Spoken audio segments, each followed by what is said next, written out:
golondrinas del campo alegres pasan su vida buscando el sustento.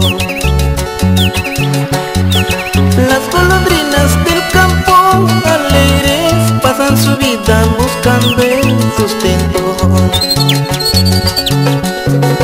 En sus piquitos cargados a cuestas llevan pajita para formar sonido.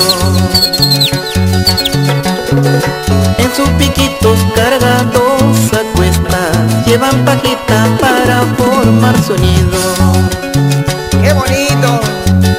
Como quisiera darte un besito para pasarme la vida alegre.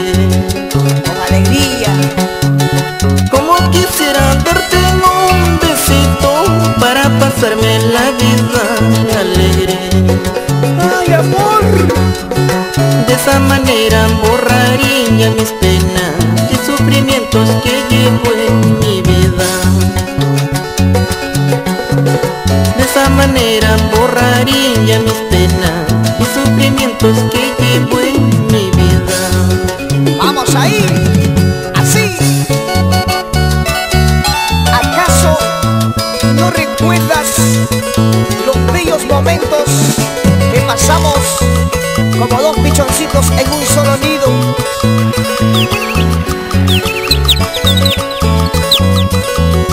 ¡Salud arriba!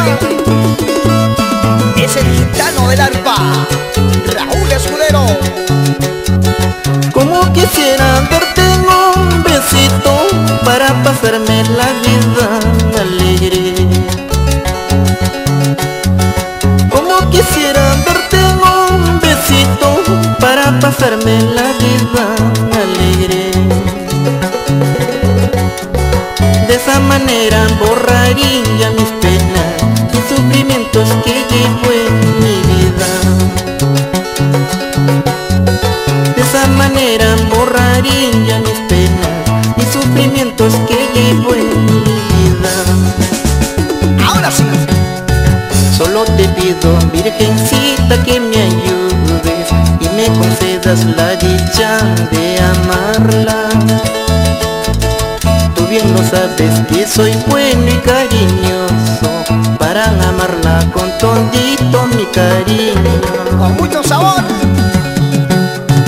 Tú bien lo sabes, virgencita, y te pido y me concedas la dicha de amarla. Tú bien lo sabes que soy bueno y cariñoso para amarla con todito mi cariño.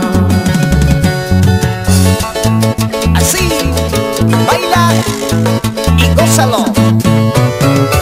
Los amigos de Tacna, la gente de Arequipa, los amigos de Mollendo, de Moquegua, esa gente de Hilo, Camaná, todo el sur peruano bailando y gozando con Raúl Escudero. Así, qué rico, sabroso. Ajá. Chayal, chayal. Esa zapateadita. Nancy Pantoja. Pero qué rico suena. Oiga, pero qué tal sabor. Arriba nuestra música peruana. Más arriba. Ahí. Los amigos de Guasaguasi